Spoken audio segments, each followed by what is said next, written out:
आज मुझे दिल्ली में आपकी मीठी कुल्फी मिल गई है। आपकी मीठी कुल्फी देखकर तो मैं पिघल ही गई। मेरे दूध की थैली फट गई और मेरा सारा दूध रोड पे फैल गया। ನಿಮ್ಮ ಮೊಬೈಲ್ ತಗೊಂಡು ರೀಲ್ಸ್ ಸ್ಕ್ರಾಲ್ ಮಾಡ್ತೀರಾ, ಒಂದು ವಿಡಿಯೋ ಬರುತ್ತೆ, ಅದರ ಥಂಬ್ನೇಲ್ ನೋಡಿ ಯಾವ ರೀಸನ್ಗೋ ಕ್ಲಿಕ್ ಮಾಡ್ತೀರಾ, ಅದ್ರ ಬಗ್ಗೆ ಕಮೆಂಟ್ ಓದ್ತೀರಾ, ನಗು ಬರುತ್ತೆ, ಅದನ್ನ ಶೇರ್ ಮಾಡ್ತೀರಾ. ಆ ವಿಡಿಯೋನ 10 ನಿಮಿಷದ ನಂತರ ಮರ್ತೋಗ್ತೀರಾ ಸಹ.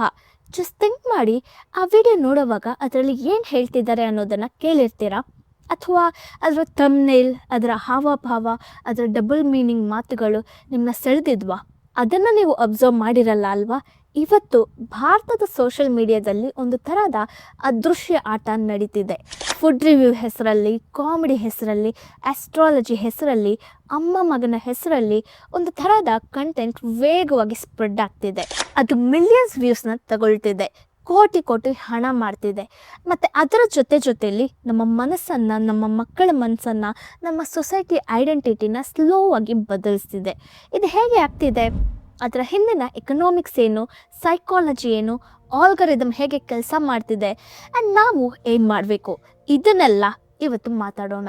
ಸೊ ವಿಡಿಯೋನ ಎಲ್ಲೂ ಸ್ಕಿಪ್ ಮಾಡದೆ ಕಂಪ್ಲೀಟಾಗಿ ನೋಡಿ. ಅದಕ್ಕೂ ಮುಂಚೆ ನಿಮಗೊಂದು ಪ್ರಶ್ನೆ. ನೀವು ಈ ಥರದ ವಲ್ಗ್ಯಾರಿಟಿ ವಿಡಿಯೋಗಳನ್ನ ನೋಡಿದ್ದೀರಾ? ಆ್ಯಂಡ್ ನೋಡಿದ ನಂತರ ಅದರ ಬಗ್ಗೆ ಏನಾದರೂ ಅನ್ನಿಸ್ತಾ, ಅಥವಾ ಸುಮ್ಮನೆ ಸ್ಕ್ರೋಲ್ ಮಾಡಿ ಮುಂದೆ ಹೋದ್ರಾ? ಕಮೆಂಟ್ ಮಾಡಿ. ನಾವ್ ಲೆಟ್ಸ್ ಗೆಟ್ ಸ್ಟಾರ್ಟೆಡ್. ಮೊದಲು ಒಂದು ಎಕ್ಸಾಂಪಲ್ನ ನೋಡೋಣ. ಮುಸ್ಕಾನ್ ಕಾರ್ಯ, ಕಾಜಲ್ ಪಾಂಡೆ, ಸಂತೂರ್ ಮಾಮ್ ರಚನಾ, ಇವರೆಲ್ಲ ಒಂದೇ ಸಾಮಾನ್ಯ ಪ್ಯಾಟರ್ನ ಫಾಲೋ ಮಾಡ್ತಿದ್ದಾರೆ. ಸಂತೂರ್ ಮಾಮ್ ರಚನಾ ಸ್ಟಾರ್ಟಿಂಗಲ್ಲಿ ಫ್ಯಾಮಿಲಿ ಫ್ರೆಂಡ್ಲಿ ಕಂಟೆಂಟ್ ಮಾಡ್ತಿದ್ರು. 1 lakhs ವ್ಯೂಸ್ ಬಂತು. ತಾಯಿ ತಂದೆ ಮಗಳನ್ನ ಇನ್ಕ್ಲೂಡ್ ಮಾಡಿ ವಿಡಿಯೋಸ್ ಮಾಡಿದ್ರು. 1.5 ಲಕ್ಷ ವ್ಯೂಸ್ ಬಂತು.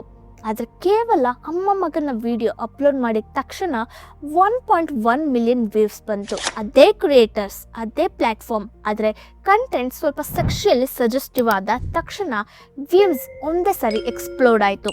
ಇದು ಕೋಇನ್ಸಿಡೆನ್ಸ್ ಅಲ್ಲ, ಇದೊಂದು ಫಾರ್ಮುಲಾ. ಆ್ಯಂಡ್ ಈ ಫಾರ್ಮುಲಾನ ಇವತ್ತು ಜಿಯಾ ಬ್ರೌನಿ, MH ಎಡಿಟ್ಸ್ ಥರದ 100 ಅಕೌಂಟ್ಸ್ ಫಾಲೋ ಮಾಡ್ತಿದ್ದಾರೆ. ಅನ್ಯಾಚುರಲ್ ಫ್ಯಾಮಿಲಿ ರೊಮ್ಯಾನ್ಸ್ ಅನ್ನೋ ಒಂದು ಡೇಂಜರಸ್ ಪ್ಯಾಟರ್ನ್ ಸ್ಲೋ ಆಗಿ ನಾರ್ಮಲ್ ಆಗ್ತಿದೆ. ಇದು ಒಂದೇ ಫೀಲ್ಡಲ್ಲಿ ಆಗ್ತಿಲ್ಲ. ಫುಡ್ ರಿವ್ಯೂನಲ್ಲಿ ಕೂಡ ಅದೇ ಪ್ಯಾಟರ್ನ್ ಇದೆ. ಮಾತಿನ ಶೈಲಿ ನೋಡಿದ್ರೆ ಹಣ್ಣಿನ ರಸ ತೆಗೆಯೋ ಬಗ್ಗೆ ಮಾತನಾಡ್ತಾ ಅದಕ್ಕೆ ಡಬಲ್ ಮೀನಿಂಗ್ ಕೊಡ್ತಾರೆ.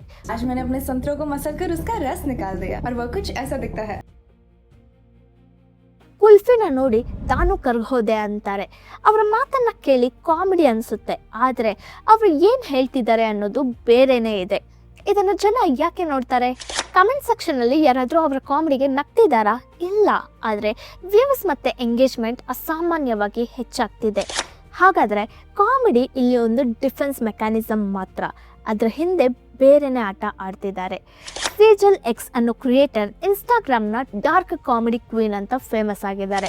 ಇವರ ವಿಡಿಯೋಸ್ ಮರಣ, ಹತ್ಯೆ, ಅಸ್ಥಿ, ಟಾಯ್ಲೆಟ್ ಇಂಥ ಟ್ಯಾಬು ಟಾಪಿಕ್ಸ್ ಮೇಲೆ ಇರುತ್ತೆ. ಅದನ್ನು ಪಬ್ಲಿಕ್ ಪ್ಲೇಸಲ್ಲಿ ಡಿಸ್ಕಸ್ ಮಾಡೋಕ್ಕೆ ಆಗದೆ ಇರೋ ವಿಷಯಗಳನ್ನ ಕಾಮಿಡಿ ಅನ್ನೋ ಹೆಸರಲ್ಲಿ ವಿಡಿಯೋ ಮಾಡ್ತಿರ್ತಾರೆ. ಟಾಯ್ಲೆಟ್ ಸೀಟ್ನ ಲಿಕ್ ಮಾಡೋ ವಿಡಿಯೋಗೆ 100 ಮಿಲಿಯನ್ ವ್ಯೂಸ್ ಬಂದಿದೆ. कैल्शियम के लिए क्या खाओ? कैल्शियम में तुम ये खा सकते हो, ये घर में आसानी से मिल भी जाता है, मैं भी यही खाती हूँ. हाँ, बाथरूम से एग्जैक्टली हम लोग के सामने से शाहरुख खान सर निकले. मैंने उसके बाद ಮತ್ತು ಅವ್ರಿಗೆ ಏನಾದರೂ ಪಶ್ಚಾತ್ತಾಪ ಇದೆಯಾ ಅಂತ ಕೇಳಿದಾಗ ಹೇಳಿದ್ದೇನು ಗೊತ್ತಾ? ಅದಕ್ಕೆ 100 ಮಿಲಿಯನ್ಸ್ ವ್ಯೂಸ್ ಬಂದಿದೆ, ಅದರಲ್ಲೇನು ತಪ್ಪಿದೆ ಅಂತ. ಇದನ್ನು ಕೇಳಿ ನಿಮ್ಗೇನು ಅನಿಸ್ತು? ಇನ್ನೊಂದು example, Kajal Pandey dark comedy ಜೊತೆ ಡಬಲ್ ಮೀನಿಂಗ್ ಜೋಕ್ಸ್. ರಾತ್ರಿ ಸಾಧನ ಸಿಗಲಿಲ್ಲ, ಒಬ್ಬ ಕಾರಲ್ಲಿ ಲಿಫ್ಟ್ ಕೊಟ್ಟ, ಅವನ ಡಿವೈಸ್ ಕನೆಕ್ಟ್ ಆಗೋಕ್ಕೆ ಬಿಟ್ಟೆ ಅಂತ ಮಾತಾಡ್ತಾರೆ. ಅದನ್ನ ಕೇಳಿ ಕಾಮಿಡಿ ಅನಿಸುತ್ತೆ, ಆದರೆ ಮಾತಿನ ಹಿಂದಿನ ಅರ್ಥ ಬೇರೆನೇ ಇದೆ. ಥಂಬ್ನೇಲ್ಸ್ ಹೇಗಿರುತ್ತೆ ಅಂದರೆ, ಬ್ಲರ್ ಇಲ್ಲದೆ ತೋರಿಸಿದ್ರೆ ಆ ವಿಡಿಯೋನ ರಿಸ್ಟ್ರಿಕ್ಟ್ ಸಹ ಮಾಡ್ತಾರೆ. ಆದರೆ ಶಾರ್ಟ್ಸಲ್ಲಿ ಆ ವಿಡಿಯೋಸ್ಗೆ ಆರಾಮಾಗಿ ಮಿಲಿಯನ್ಸ್ ವ್ಯೂಸ್ ಬರ್ತಿದೆ, ಅದನ್ನು ಕಾಮಿಡಿ ಕಂಟೆಂಟ್ ಅನ್ನೋ ಹೆಸರಲ್ಲಿ. ಇದು ಜಸ್ಟ್ ಆ ಕ್ರಿಯೇಟರ್ನ ವಿಷಯ ಅಲ್ಲ, ಇದು ಒಂದು ಇಡೀ ವ್ಯವಸ್ಥೆ ಮಾಡಿರೋ ಆಟ. ಅದು ಹೇಗೆ ಕೆಲಸ ಮಾಡುತ್ತೆ ಅಂತ ಗೊತ್ತಾಗಬೇಕಾದ್ರೆ ಮೊದಲು ಎಕನಾಮಿಕ್ಸ್ನ ಅರ್ಥ ಮಾಡ್ಕೊಳ್ಬೇಕು. ಇಂಥ ಕಂಟೆಂಟ್ ಮಾಡೋ ಕ್ರಿಯೇಟರ್ಸ್ ಎಷ್ಟು ಹಣ ಸಂಪಾದಿಸ್ತಾರೆ? ಕೆಲವು ತಿಂಗಳ ಅವರ ಅರ್ನಿಂಗ್ಸ್ ಅನೇಕರ ಜೀವಮಾನದ ಆದಾಯಕ್ಕಿಂತ ಹೆಚ್ಚಾಗಿರುತ್ತೆ. ಇಂಡಸ್ಟ್ರಿ ಎಸ್ಟಿಮೇಟ್ಸ್ನ ಪ್ರಕಾರ 1 ಮಿಲಿಯನ್ಗಿಂತ ಹೆಚ್ಚು ಫಾಲೋವರ್ಸ್ ಇರೋ ಇನ್ಫ್ಲೂಯೆನ್ಸರ್ಸ್ ಒಂದು ಸ್ಪಾನ್ಸರ್ಡ್ ಪೋಸ್ಟ್ಗೆ 2 ಲಕ್ಷದಿಂದ 5 ಲಕ್ಷ ತಗೊಳ್ಬಹುದು. ಒಂದು ಸ್ಟೋರಿಗೆ 50,000ದಿಂದ 2 ಲಕ್ಷ. ಮತ್ತು ಕಾಜಲ್ ಪಾಂಡೆ ಥರದ ಕ್ರಿಯೇಟರ್ಸ್ ಇನ್ನೂ ಹೆಚ್ಚಾಗಿ ತಗೊಳ್ಬಹುದು. ಅಂದರೆ ಕೇವಲ 5-10 ಬ್ರ್ಯಾಂಡ್ ಕಾಂಪೆನ್ಸಿಂದ 15 ಲಕ್ಷ ಅಥವಾ ಅದಕ್ಕಿಂತ ಹೆಚ್ಚು ಆದಾಯ ಸಿಗುತ್ತೆ. ಆದರೆ ಇದಕ್ಕಿಂತ ದೊಡ್ಡ ಆದಾಯ ಡೈರೆಕ್ಟಾಗಿ ಆಡಿಯನ್ಸಿಂದ ಬರುತ್ತೆ, ಫ್ಯಾನ್ಸ್ ಸಬ್ಸ್ಕ್ರಿಪ್ಷನ್ನ ಮೂಲಕ. ಈ ಕ್ರಿಯೇಟರ್ಸ್ ಪೇಜ್ನ ಸ್ಕ್ರಾಲ್ ಮಾಡಿ ನೋಡಿದ್ರೆ ಮೆಂಬರ್ಸ್ ಓನ್ಲಿ ಅನ್ನೋ ಕಂಟೆಂಟ್ಸ್ ಕಾಣಿಸುತ್ತೆ. ಥರದ ತಮ್ನೇಲ್ಸ್ ಇರುತ್ತೆ. ಅದನ್ನು ಆಕ್ಸೆಸ್ ಮಾಡೋಕ್ಕೆ ತಿಂಗಳಿಗೆ 300-400 ರೂಪಾಯಿ ಕೊಡಬೇಕು. ಜನ ನಿಜವಾಗ್ಲೂ ಕೊಡ್ತಾರೆ. ಒಂದು ಎಕ್ಸಾಂಪಲ್ ನೋಡೋಣ. ಮುಸ್ಕಾನ್ ಕಾರ್ಯ, ಇವರ ಸಬ್ಸ್ಕ್ರಿಪ್ಷನ್ 390 ಇದೆ ಪರ್ ಮಂತ್. 5000+ ಸಬ್ಸ್ಕ್ರೈಬರ್ಸ್ ಇದ್ದಾರೆ. ಲೆಕ್ಕ ಮಾಡಿ ನೋಡಿ, ಜಸ್ಟ್ ಸಬ್ಸ್ಕ್ರಿಪ್ಷನ್ನಿಂದ ಅವರ ಮಂತ್ಲಿ ಇನ್ಕಮ್ 20 ಲಕ್ಷಕ್ಕಿಂತ ಹೆಚ್ಚಾಗಿದೆ. ಇದು ಕೇವಲ ಸಬ್ಸ್ಕ್ರಿಪ್ಷನ್ನಿಂದ ಮಾತ್ರ. ಇನ್ನು ಬ್ರ್ಯಾಂಡ್ ಡೀಲ್ಸ್ ಬೇರೆ ಇರುತ್ತೆ. ಜಸ್ಟ್ ಥಿಂಕ್ ಮಾಡಿ, ಯಾರಾದರೂ ಒಂದು ತಿಂಗಳಿಗೆ 20 ಲಕ್ಷ ಕೊಡ್ತಾರೆ ಅಂದರೆ ಅದರ ಹಿಂದೆ ಇರೋ ಮಾರ್ಕೆಟ್ ಎಷ್ಟು ದೊಡ್ಡದಾಗಿದೆ ಅಂತ. ಇವಾಗ ಇನ್ನಷ್ಟು ಡೀಪಾಗಿ ನೋಡಿದ್ರೆ ಇದರ ಹಿಂದೆ ಆಲ್ಗರಿದಮ್ ಹೇಗೆ ಕೆಲಸ ಮಾಡುತ್ತೆ. ಜರ್ಮನಿಯ ಒಂದು non profit organisation Algorithm Watch ಒಂದು ಎಕ್ಸ್ಪೆರಿಮೆಂಟ್ ಮಾಡ್ತು. 26 ವಾಲಂಟಿಯರ್ಸ್ನ ಅಕೌಂಟ್ಸ್ನ ಮೂಲಕ 37 ಕ್ರಿಯೇಟರ್ಸ್ನ ಪೋಸ್ಟ್ನ ಟ್ರ್ಯಾಕ್ ಮಾಡಿದ್ರು. ಅಲ್ಲಿ ಒಂದು ಸ್ಪಷ್ಟವಾದ ಪ್ಯಾಟರ್ನ್ ಕಾಣಿಸ್ತು. ಸೆಮಿ ನ್ಯೂಡ್ ಕಂಟೆಂಟ್ನ ವ್ಯೂವರ್ಸ್ನ ಫೀಡಲ್ಲಿ 54% ಹೆಚ್ಚು ತೋರಿಸಲಾಗ್ತಿತ್ತು. ಆದರೆ ಫುಡ್ ಮತ್ತು ನೇಚರ್ ಥರದ ಕಂಟೆಂಟ್ಗೆ 60%ಗಿಂತ ಕಡಿಮೆ ವಿಸಿಬಿಲಿಟಿ ಸಿಗ್ತಿತ್ತು. ಇನ್ಸ್ಟಾಗ್ರಾಮ್ ಹೇಳುತ್ತೆ, ನಾವು ನ್ಯೂಡಿಟಿನ ಪುಷ್ ಮಾಡೋಕ್ಕೆ ಆಲ್ಗರಿದಮ್ಗೆ ಕೋಡ್ ಮಾಡಿಲ್ಲ ಅಂತ. ಆದರೆ ಅದರಿಂದ ಏನು ವ್ಯತ್ಯಾಸ ಆಗುತ್ತೆ? ಆಲ್ಗರಿದಮ್ ಒಂದೇ ಭಾಷೆನ ಅರ್ಥ ಮಾಡ್ಕೊಳ್ಳುತ್ತೆ. ಎಂಗೇಜ್ಮೆಂಟ್, ಸೆಕ್ಷುವಲ್ ಕಂಟೆಂಟ್ ಅಂದರೆ ನ್ಯಾಚುರಲ್ ಆಗಿನೇ ಹೆಚ್ಚು ಎಂಗೇಜ್ಮೆಂಟ್ ಬರುತ್ತೆ. ಹೆಚ್ಚು ಎಂಗೇಜ್ಮೆಂಟ್ ಅಂದರೆ ಹೆಚ್ಚು ವ್ಯೂವ್ಸ್ ಅಂದರೆ ಕ್ರಿಯೇಟರ್ಸ್ ಕಲಿತಾರೆ ಮತ್ತು ಅಡ್ಯಾಪ್ಟ್ ಮಾಡ್ಕೊಳ್ತಾರೆ. ಪ್ರತಿ ಲೂಪ್ ಆದಂತೆ ಇಂಟೆನ್ಸಿಟಿ ಹೆಚ್ಚಾಗುತ್ತೆ. ಕಂಟೆಂಟ್ ಹೆಚ್ಚು ಸೆಕ್ಷುವಲ್, ಹೆಚ್ಚು ಕಾಂಟ್ರವರ್ಷಿಯಲ್, ಹೆಚ್ಚು ಡಾರ್ಕ್ ಆಗುತ್ತೆ. ಇದನ್ನು ರಾಸ್ಚೆಟ್ ಎಫೆಕ್ಟ್ ಅಂತ ಕರೀತಾರೆ. ಪ್ರತಿ ಹೊಸ ಜನ್ರೇಷನ್ನ ಕ್ರಿಯೇಟರ್ಸ್ನ ಅಟ್ರ್ಯಾಕ್ಟ್ ಮಾಡೋಕ್ಕೆ ಹಿಂದಿನವ್ರಿಗಿಂತ ಇನ್ನಷ್ಟು ಎಕ್ಸ್ಟ್ರೀಮ್ ಆಗಬೇಕಾಗುತ್ತೆ. ವಿಡಿಯೋನ ಕಂಟಿನ್ಯೂ ಮಾಡೋಕ್ಕಿಂತ ಮುಂಚೆ ಈ ವಿಡಿಯೋನ ನೀವು ಇನ್ನೂ ನೋಡ್ತಿದ್ದೀರಾ ಅಂದರೆ ಈ ಕಂಟೆಂಟ್ ನಿಮಗೆ ಖಂಡಿತ ಉಪಯೋಗ ಆಗಿದೆ ಅಂತ ಅರ್ಥ. ಸೊ ನಮ್ಮ ಚಾನೆಲ್ನ ಸಬ್ಸ್ಕ್ರೈಬ್ ಮಾಡೋಕ್ಕೆ ಮರಿಬೇಡಿ. ಈ ವಿಡಿಯೋಗೆ ಲೈಕ್ ಮಾಡಿ, ಶೇರ್ ಮಾಡಿ, ಹೈಪ್ ಮಾಡಿ, ಇನ್ನಷ್ಟು ಜನರಿಗೆ ರೀಚ್ ಆಗೋಕ್ಕೆ ಸಪೋರ್ಟ್ ಮಾಡಿ. ನಿಮಗೆ ಇಂಥ ಕಂಟೆಂಟ್ ಇನ್ನೂ ಬೇಕಂದರೆ ಮೋರ್ ಅಂತ ಕಮೆಂಟ್ ಮಾಡಿ. ಬನ್ನಿ ಮುಂದಿನ ವಿಷಯ ನೋಡೋಣ. ಇವಾಗ ಡೆನ್ಮಾರ್ಕಲ್ಲಿ ನಡೆದ ಒಂದು ಎಕ್ಸ್ಪೆರಿಮೆಂಟ್ ಬಗ್ಗೆ ಹೇಳ್ತೀನಿ. ಇದು ನಮ್ಮ ಕೈಯಲ್ಲಿ ಇರೋ ಫೋನ್ ಎಷ್ಟು ಡೇಂಜರಸ್ ಆಗಬಹುದು ಅಂತ ತೋರಿಸುತ್ತೆ. ರಿಸರ್ಚರ್ಸ್ ಇನ್ಸ್ಟಾಗ್ರಾಮಲ್ಲಿ ಕೆಲವು ಫೇಕ್ ಅಕೌಂಟ್ಸ್ ಮಾಡಿದ್ರು. ಅದರಲ್ಲಿ 13 ವರ್ಷದ ಮಕ್ಕಳ ಅಕೌಂಟ್ಸ್ ಕೂಡ ಇದ್ವು. ಈ ಅಕೌಂಟ್ಸನ್ನು ಒಂದಕ್ಕೊಂದು ಫಾಲೋ ಮಾಡಿ ಒಂದು ಕ್ಲೋಸ್ಡ್ ನೆಟ್ವರ್ಕ್ನ ಕ್ರಿಯೇಟ್ ಮಾಡಿದ್ರು. ಆ್ಯಂಡ್ ಆ ಅಕೌಂಟ್ಸಿಂದ 85 ಪೋಸ್ಟ್ನ ಶೇರ್ ಮಾಡಿದ್ರು. ಆದರೆ ನಾರ್ಮಲ್ ಪೋಸ್ಟ್ ಅಲ್ಲ, ರಕ್ತ, ರೇಸರ್ ಬ್ಲೇಡ್, ಸೆಲ್ಫ್ ಹಾರ್ಮ್ಗೆ ಸಂಬಂಧಿಸಿರೋ ಪೋಸ್ಟ್. 1 ತಿಂಗಳ ಕಾಲ ಒಂದು ಪೋಸ್ಟ್ನು ರಿಮೂವ್ ಆಗಲಿಲ್ಲ. ಬದಲಾಗಿ ಇನ್ಸ್ಟಾಗ್ರಾಮ್ ಅವ್ರಿಗೆ ಇನ್ನಷ್ಟು ಸಿಮಿಲರ್ ಅಕೌಂಟ್ಸ್ನ ಸಜೆಸ್ಟ್ ಮಾಡೋಕ್ಕೆ ಶುರು ಮಾಡ್ತು, ಆ ಸೆಲ್ಫ್ ಹಾರ್ಮ್ ಕಮ್ಯುನಿಟಿ ಬೆಳೀಲಿ ಅಂತ. Instagram also displayed the warning screen to individuals who were searching for child abuse material. These results may contain images of child sexual abuse. And then you gave users 2 choices. Get resources or see results anyway. Mr. Zuckerberg, what the hell were you thinking? ಇವಾಗ think ಮಾಡಿ, Instagram self harm ಥರದ high risk ಕಂಟೆಂಟ್ನ ಸಹ danger ಅಂತ detect ಮಾಡಿಲ್ಲ ಅಂದರೆ semi nudity ಅಥವಾ vulgar humour ಥರದ comparatively low risk ಕಂಟೆಂಟ್ನ ಹೇಗೆ ರಿಮೂವ್ ಮಾಡುತ್ತೆ? ಅದರ ಪರಿಣಾಮ ಏನಾಗ್ತಿದೆ ಅಂತ ನೋಡೋಣ. 2023ರಲ್ಲಿ ಪೋಸ್ಟ್ ಆದ ಒಂದು ವಿಡಿಯೋ, ಅದೇ ಕ್ರಿಯೇಟರ್ನ 2025ರ ವಿಡಿಯೋ ನೋಡಿದ್ರೆ ಕೇವಲ 2 ವರ್ಷಗಳಲ್ಲಿ ಸೆಕ್ಷುವಲೈಸೇಷನ್ ಎಷ್ಟು ಎಸ್ಕಲೇಟ್ ಆಗಿದೆ ಅಂತ ಅರ್ಥ ಆಗುತ್ತೆ. ಮೊದಲು ವಲ್ಗರ್ ಡ್ಯಾನ್ಸ್ ಅಂತ ಕನ್ಸಿಡರ್ ಮಾಡಲಾಗ್ತಿದ್ದ ವಿಷಯ ಇಂದಿನ ಕ್ರಿಯೇಟರ್ಸ್ ಪಬ್ಲಿಕ್ ಪ್ಲೇಸಲ್ಲಿ ಕಂಫರ್ಟಬಲ್ ಆಗಿ ಮಾಡೋಕ್ಕೆ ಶುರು ಮಾಡಿದ್ದಾರೆ. ಸಂತೂರ್ ಮಾಮ್ ಇಂಥ ಒಂದು ರೀಲಿಂದ ಶುರು ಮಾಡಿದ್ರು. ಆದರೆ ಇವಾಗ ಅಮ್ಮ ಮಗನ ರೀಲ್ಸ್ ಎಲ್ಲಿಗೆ ರೀಚ್ ಆಗಿದೆ ಅಂತ ನೋಡಿದ್ರೆ ಗಾಬರಿ ಆಗುತ್ತೆ.